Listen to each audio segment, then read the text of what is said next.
Bonjour, bienvenue sur l'atelier engraissement des vaches de réforme à l'herbe et comparé au bâtiment. Je vais vous présenter les résultats d'essais de l'année 2021 et le début de l'essai de 2022. Le principe était la constitution de lots de vaches de réforme identiques entre le pâturage et le bâtiment. Donc on a mis 12 vaches par lot. Sur l'exercice 2021, c'était des vaches issues du cheptel des Bordes. Les caractéristiques de départ, c'était des vaches qui pesaient vifs à la mise en lot autour de 770 kg avant engraissement. Ces animaux ont été mis au pâturage 30 mars et les animaux en bâtiment ont commencé la transition alimentaire à ce moment-là. Donc on était en bâtiment sur une ration à base de foin, plus blé, plus tourteau de colza. L'objectif était d'arriver à une ration à 5 kg de blé, 900 g de tourteau de colza et foin à volonté. Donc on était sur un foin de prairie type fétuc, donc de la prairie qui est à côté. Donc qui est une ancienne fétuc qui a été implantée il y a 25 ou 30 ans. Ce que l'on peut observer, c'est que par rapport à cette période d'engraissement, on a eu des courbes de croissance entre les vaches au pâturage et les vaches en bâtiment relativement similaires. Donc ces animaux ont réalisé des croissances en moyenne autour de 1000 grammes sur une durée de 100 jours, 105 jours exactement. Et on est arrivé à des résultats à abattage autour de 455 kg de carcasse. Donc un poids vif de fin d'essai à 870-880 kg, donc équivalent. Une croissance entre bâtiment et pâturage qui est à 100 g d'écart, 1183 g pour les vaches en bâtiment et 1078 g pour les vaches au pré. Donc des GMQ sur la période d'engraissement totale. J'apporterai une précision sur la différence entre le GMQ essai et le GMQ engraissement. Le GMQ essai correspond à la mise au pâturage jusqu'à l'abattage des premières vaches qui ont été abattues sur les deux lots en même temps. Et le GMQ engraissement, c'est le GMQ pris jusqu'à la fin de l'abattage des dernières. C'est pour ça que vous avez un petit écart entre les deux. Au niveau de notre état d'engraissement, on avait des notes d'état d'engraissement équivalentes, à 3,9, 4, donc considérées équivalentes. Durée d'engraissement, 111 jours pour le bâtiment, 102 jours pour le pâturage. Tout simplement parce que les effectifs qui ont été abattus au pâturage dans les premières étaient un peu plus nombreuses que les suivantes. C'est-à-dire qu'en bâtiment, en premier, on a fait abattre 2 ou 3 vaches, et 3 vaches, et au pâturage, on a fait abattre 6 vaches dans le premier lot. C'est ce qui fait la différence sur la durée d'engraissement global. Donc ensuite, les poids de carcasse, 453 kg au bâtiment, 462 kg au pâturage. Les rendements, 52% pour les vaches au bâtiment, 52,5 au pâturage, donc équivalent. Et les notes de conformation complètement équivalentes et état d'engraissement aussi. Donc sur le tableau qui vous est présenté, vous avez la ration des animaux en bâtiment et ensuite vous avez à côté les valeurs alimentaires de l'herbe pâturée. Donc ce que l'on peut constater, c'est que la teneur en matière azotée totale au niveau de l'herbe, on a une fluctuation, une variation assez importante. On est sur une valeur qui a tendance à augmenter en gros jusqu'à début juin, jusqu'au 1er juin, et à diminuer ensuite. L'an dernier, on a eu des conditions climatiques assez spécifiques pour l'année, puisqu'on a eu certes une saison humide en été, mais on a eu une période froide sur la première période du pâturage. En gros, qui correspond sur la période du 10 au 25 avril. Ce qui fait qu'en termes de croissance d'herbe, on n'était pas sur une croissance normale. Et au niveau des animaux, on avait quelques difficultés au niveau pâturage. Donc ensuite, Sur ce tableau valeur alimentaire de l'herbe, vous pouvez observer qu'on a une baisse progressive au fur et à mesure qu'on avance dans la date en termes d'UF. On passe, c'est la ligne rouge, donc on passe d'une valeur à une UF 10, on tombe à 0,85 UF en fin de période d'engraissement. Pour ces deux lots, vous avez ici résumé la valeur alimentaire de la ration en bâtiment et les valeurs alimentaires et les consommations en termes de pâturage au niveau de l'herbe. Bâtiment, c'est constant puisqu'on a toujours la même ration. On était sur 14,7 kg de matière sèche consommée à 112 g de MAT par kilo de matière sèche. Une valeur UF par kilo de matière sèche à 0,81. Des UFV totaux consommés à 11,7. 73 g de PDIN par kilo de matière sèche, 87 g de PDIE et un PDI sur EF à 90 g, qui était l'objectif de la ration de départ. Au pâturage, là, on ne maîtrisait pas la valeur au jour le jour de l'herbe, ce qui nous a fait une moyenne en pâturage de consommation de 14,2 kg de matière sèche, une valeur MAT par kilo de matière sèche de 151,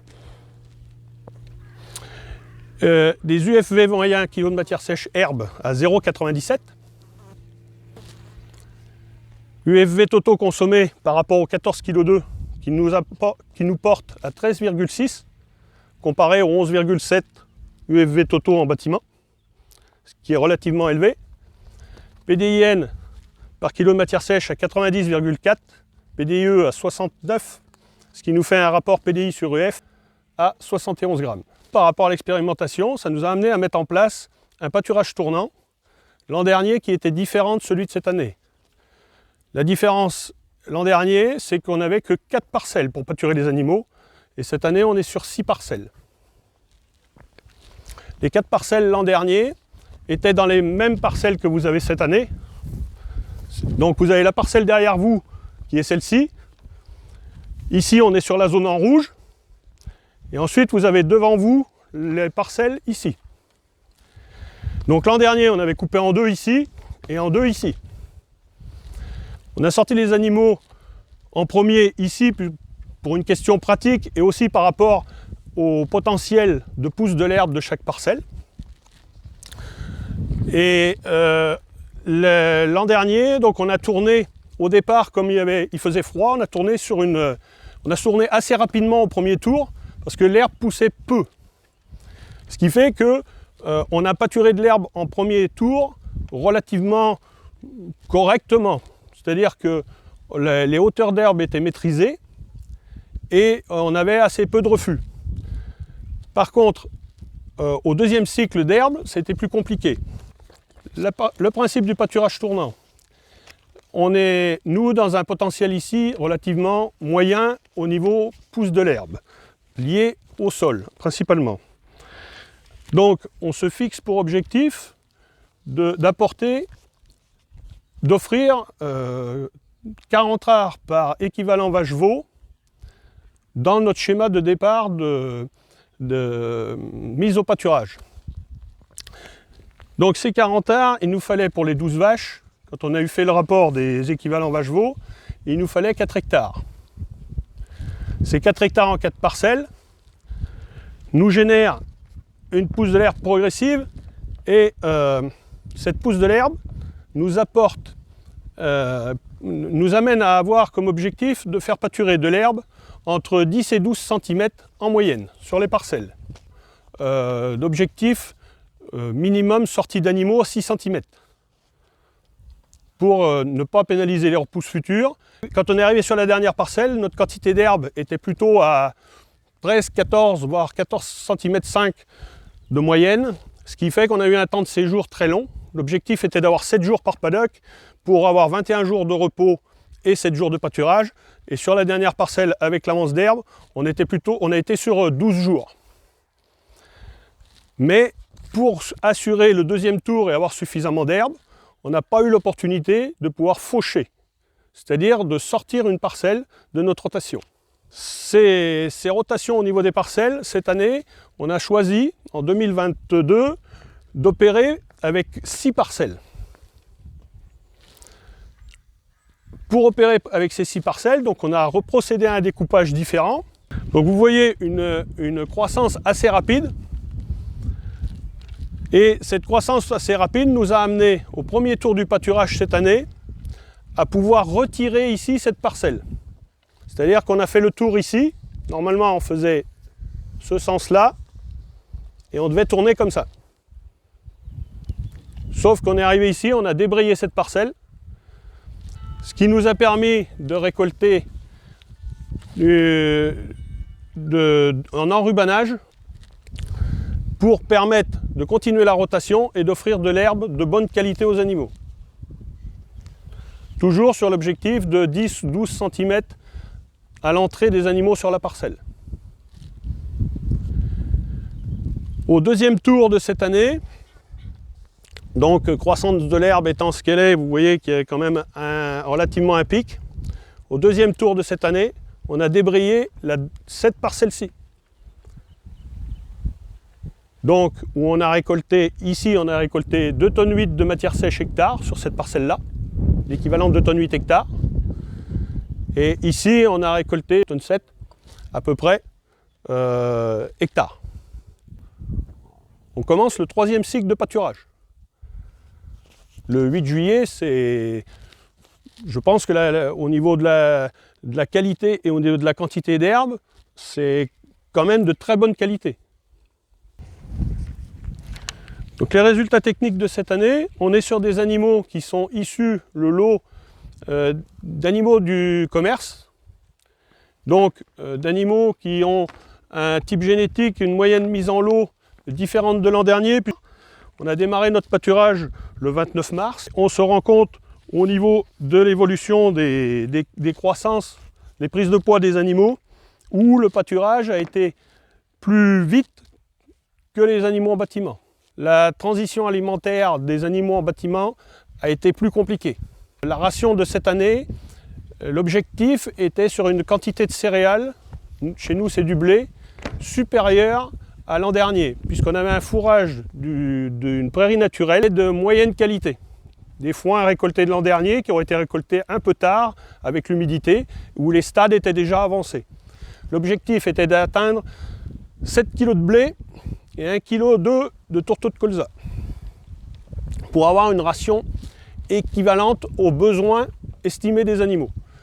La transition telle qu'elle s'est passée a fait que les animaux, quand ils sont arrivés autour de 5 kg de concentré, ils ont eu un palier et certains animaux dans le lot ont refusé entre guillemets d'augmenter leur consommation de concentré et les autres qui étaient des animaux à plus de potentiel, eux ont mangé ce qui a été offert, mais ont mangé plus que la normale. Et cette augmentation de la consommation a fait que les animaux qui mangeaient beaucoup sont arrivés en limite acidose parce que leur transit alimentaire n'était pas bon. Et les animaux à faible potentiel, ils ont fait le blocage. Et on a eu une période où, en termes de croissance, on n'était pas optimum. Et aujourd'hui, ce lot-là, il y en a une partie qui sont déjà à l'abattoir. Mais pour la fin de la période d'essai, on a bloqué la consommation à 6 kg de blé et 1,2 kg de tourteaux de colza. Par rapport aux vaches en bâtiment, comparé au pâturage, vous voyez qu'au niveau des notes d'état corporel, ça va avec le fait que la croissance était plus rapide. On a des notes d'état corporel qui ont tendance à évoluer plus rapidement dans les animaux au pâturage que dans les animaux au bâtiment. Donc, pour vous présenter les premiers résultats de cette année, de 2022, pour ce qui est des animaux qui sont déjà partis à l'abattoir. Donc, le poids vif, départ à l'abattoir, on était sur 815 kg pour les animaux au bâtiment, 797 kg pour les animaux au pâturage. Les poids de carcasse, 422 kg au bâtiment, 416 kg au pâturage. Donc un rendement de 51,8 en bâtiment, 52,2 au pâturage. La conformation, donc vous avez le détail, mais R+ en moyenne, ce qui est équivalent. Les notes d'état d'engraissement pour les animaux de cette année, on est sur 3,1 en bâtiment, 3,1 au pâturage. Et ensuite, il a été fait des observations en abattoir sur les carcasses. Donc, qui nous a permis de noter ce que l'on appelle la veine de gras, le grappé, les couleurs de gras, les couleurs de viande, le persillé et le marbré. Donc, on a des notes un petit peu plus élevées sur les animaux au pâturage et un petit peu moins élevées pour les animaux en bâtiment. Ça demande à être confirmé par la fin de l'essai et les derniers animaux qui restent. Ce que l'on a observé, c'est que c'était équivalent. Pour ce qui est des notes de gras et du persillé, du marbré, on est sur des notes équivalentes. C'est lié simplement, les observations sont liées simplement au fait de la différence de conformation au niveau de la carcasse. Vous avez plus épais de viande ici qu'ici. Après, le rapport gras-viande reste à peu près le même.